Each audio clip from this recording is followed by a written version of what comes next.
आदरणीय राष्ट्रपति जी के संबोधन पर आभार प्रकट करने के लिए मैं उपस्थित हुआ हूं।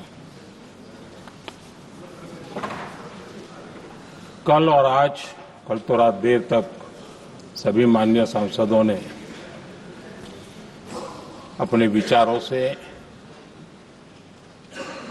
इस आभार प्रस्ताव को समृद्ध किया। कई माननीय अनुभवी सांसदों ने भी अपने विचार प्रकट किए और स्वाभाविक है कि लोकतंत्र की परंपरा भी है। जहां आवश्यकता था वहां प्रशंसा हुई, जहां परेशानी थी वहां कुछ नकारात्मक बातें भी हुई, लेकिन ये बहुत स्वाभाविक है। अध्यक्ष जी, मेरे लिए बहुत बड़ा सौभाग्य है कि देश की जनता ने मुझे 14वीं बार इस जगह पर बैठ करके राष्ट्रपति जी के उद्बोधन को आभार व्यक्त करने के लिए अवसर दिया है और इसलिए मैं आज जनता जनार्दन का भी बड़े आदर के साथ आभार व्यक्त करना चाहता हूं और सदन में चर्चा में जिन जिन लोगों ने हिस्सा लिया, चर्चा को समृद्ध किया, उन सब का भी मैं आभार व्यक्त करता हूं। आदरणीय सभापति जी, हम 2025 में हैं। एक प्रकार से 21वीं सदी का 25% हिस्सा बीत चुका है।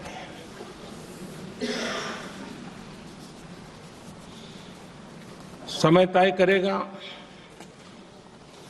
20वीं सदी के आजादी के बाद और 21वीं सदी के प्रथम 25 साल में क्या हुआ, कैसा हुआ।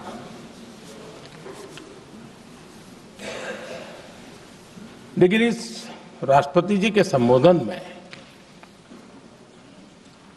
अगर हम बारीकी इसको अध्ययन करेंगे तो ये साफ नजर आता है कि उन्होंने देश के सामने भविष्य के 25 वर्ष और विकसित भारत के लिए एक नया विश्वास जगाने वाली बात,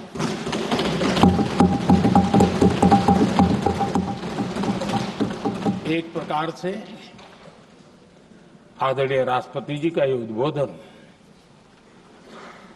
विकसित भारत के संकल्प को मजबूती देने वाला है, नया विश्वास पैदा करने वाला है और जन सामान्य को प्रेरित करने वाला है।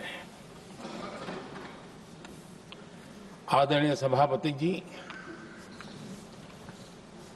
सारे अध्ययन बार बार ये कह चुके हैं कि गत 10 वर्ष में देश की जनता ने हमें सेवा करने का मौका दिया। 25 करोड़ देशवासी गरीबी को परास्त करके गरीबी से बाहर निकले।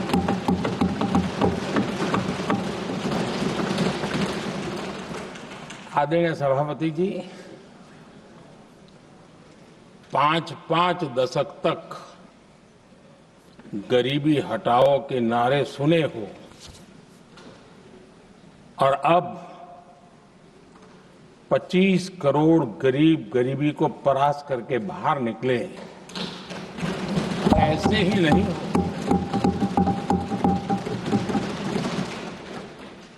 योजनाबद्ध तरीके से, समर्पित भाव से,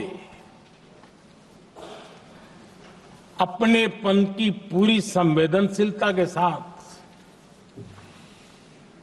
जब गरीबों के लिए जीवन खपाते हैं ना, तब ये होता है। आदरणीय सभापति जी, जब जमीन से जुड़े लोग जमीन की सच्चाई को जानते हुए जमीन पर जीवन खपाते हैं, तब जमीन पर बदलाव निश्चित होके रहता है।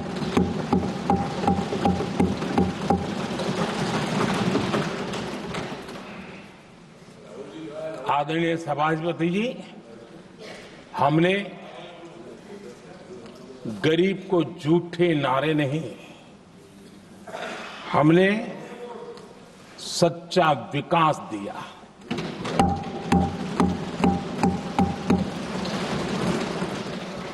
गरीब का दुख, सामान्य मानवी की तकलीफ, मिडिल क्लास के सपने ऐसे ही नहीं समझे जाते हैं।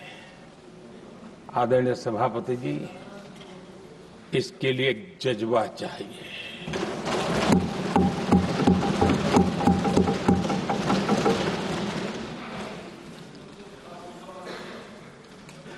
और मुझे दुख के साथ कहना है कि कुछ लोगों में ये है ही नहीं।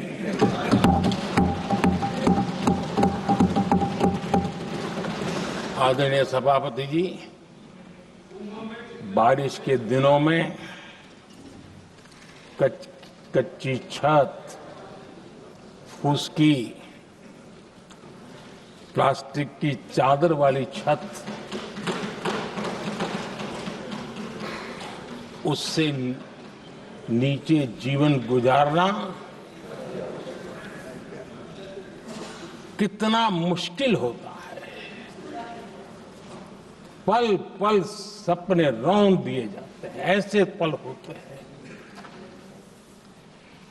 ये हर कोई नहीं समझ सकता। आदरणीय सभापति जी, अब तक गरीबों को 4 करोड़ घर मिले हैं।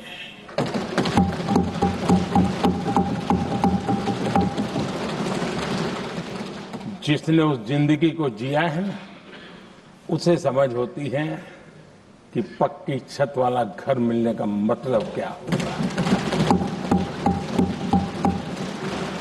आदरणीय सभापति जी, एक महिला जब खुले में शौच जाने के लिए मजबूर हो जाती है, वो या तो सूर्योदय के पहले या सूर्यास्त के बाद, कठिनाइयों के झेलने के बाद इस छोटा सा अपना नित्य कर्म करने के लिए निकल सकती है।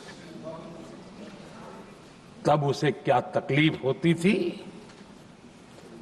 ऐसे लोग समझ नहीं सकते। आदरणीय सभापति जी, हमने 12 करोड़ से ज्यादा शौचालय बनाकर बहनों बेटियों की मुश्किलें दूर की।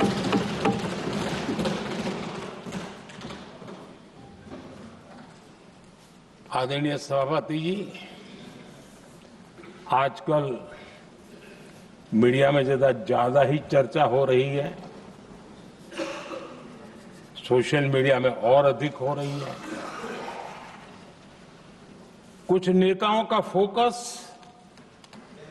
घरों में जकूजी पर, स्टाइलिश शावर्स पर, लेकिन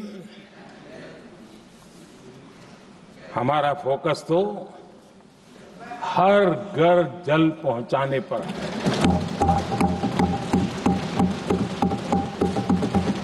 आजादी के 75 साल के बाद देश में 75% करीब 16 करोड़ से भी ज्यादा घरों के पास जल का करने के लिए नल का कनेक्शन नहीं था। हमारी सरकार ने 5 साल में 12 करोड़ परिवारों को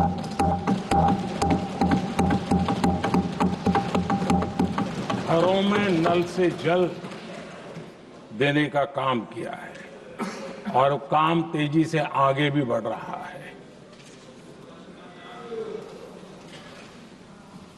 आदरणीय सभापति जी, हमने गरीबों के लिए इतना काम किया और इसके कारण आदरणीय राष्ट्रपति जी ने अपने अभिभाषण में इसका विस्तार से वर्णन किया है। जो लोग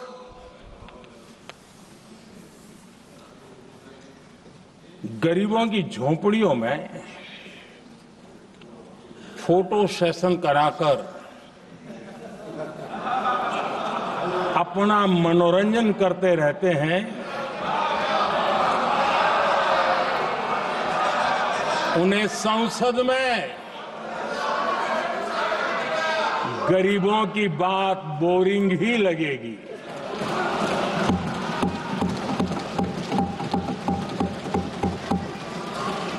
आदरणीय सभापति जी, मैं उनका गुस्सा समझ सकता हूं।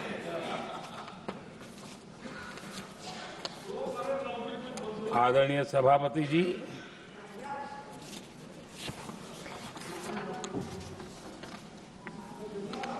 समस्या की पहचान करना एक बात है, लेकिन अगर जिम्मेवारी है तो समस्या की पहचान कर करके छूट नहीं सकते। उसके समाधान के लिए समर्पित भाव से प्रयास करना होता है। हमने देखा है और पिछले 10 साल के हमारे काम को देखा होगा और राष्ट्रपति जी के अभिभाषण में भी देखा होगा, हमारा प्रयास समस्या की समाधान का रहता है और हम समर्पित भाव से प्रयास करते हैं। आदरणीय सभापति जी, हमारे देश में एक प्रधानमंत्री हुआ करते थे।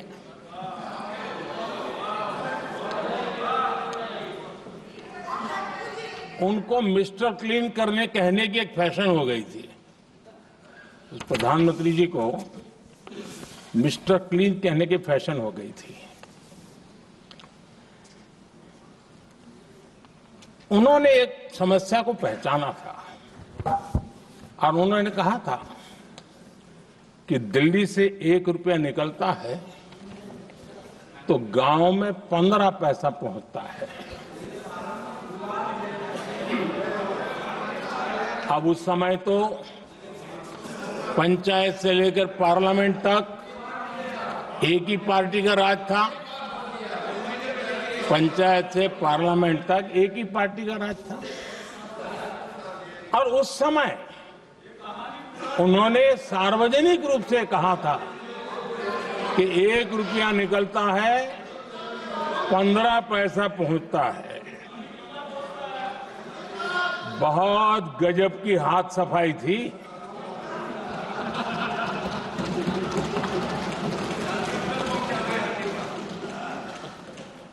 पंद्रह पैसा किसके पास जाता था, ये देश का सामान्य मानवी भी आसानी से समझ सकता है।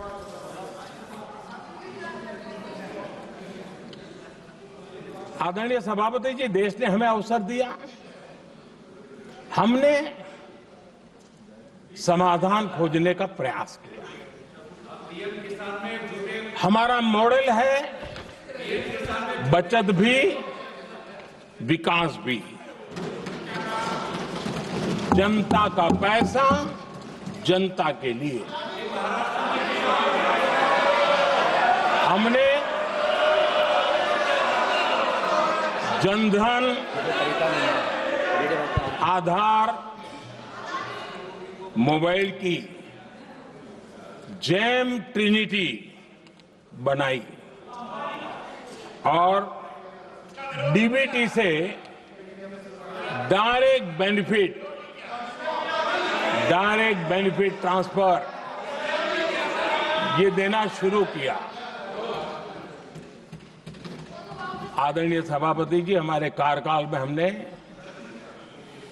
40 लाख करोड़ रुपया सीधा जनता जनार्दन के खाते में जमा किया। आदरणीय सभापति जी, इस देश का दुर्भाग्य देखिए, सरकारें कैसी चलाई गई, किसके लिए चलाई गई। माननीय सदस्य, मैं सबसे आपसे आग्रह कर रहा हूं, आप सदन की गरिमा बनाए रखें।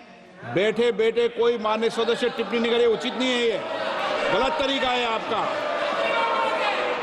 ये सदन की मर्यादा नहीं है आपकी। आप प्रोटेक्ट करना चाहते हो उनको इस तरीके से, गलत तरीका, ये गलत तरीका है। आप बैठे बैठे टिप्पणी करना चाहते हैं।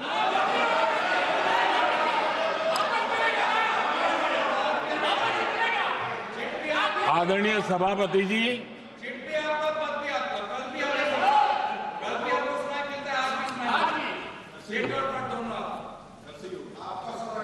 जब ज्यादा बुखार चढ़ जाता है तब लोग कुछ भी बोलते हैं, लेकिन इसके साथ साथ ज्यादा हताशा निराशा फैल जाती है तब भी बहुत कुछ बोलते हैं। आदरणीय सभापति जी, जिनका जन्म नहीं हुआ था, जो भारत की इस धरती पर अवतरित नहीं हुए थे, ऐसे 10 करोड़ फर्जी लोग सरकारी खजाने से अलग अलग योजनाओं का फायदा ले रहे थे। आदरणीय सभापति जी, सही को अन्याय न हो इसलिए राजनीतिक फायदा नुकसान की परवाह किए बिना हमने इन 10 करोड़ फर्जी नामों को हटाया और असली लाभार्थियों को खोज खोज करके उन तक मदद पहुंचाने का अभियान चलाया।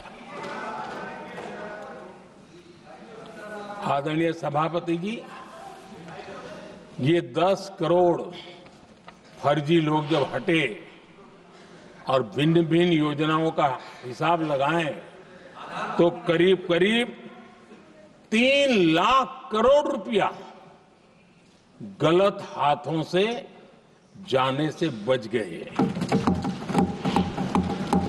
मैं हाथ किसका था ये नहीं कह रहा हूं, गलत हाथों से। आदरणीय सभापति जी, हमने सरकारी खरीद में भी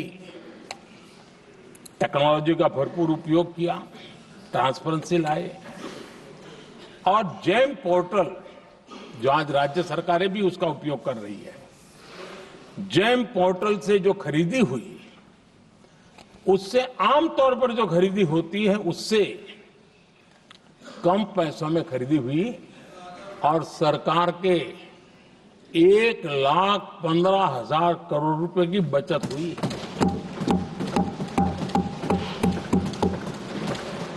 आदरणीय सभापति जी, हमारी स्वच्छता अभियान का बहुत मजाक उड़ाया गया, ऐसा जैसे हमने कोई पाप कर दिया, कोई गलती कर दी, न जाने क्या क्या कहा जाता था।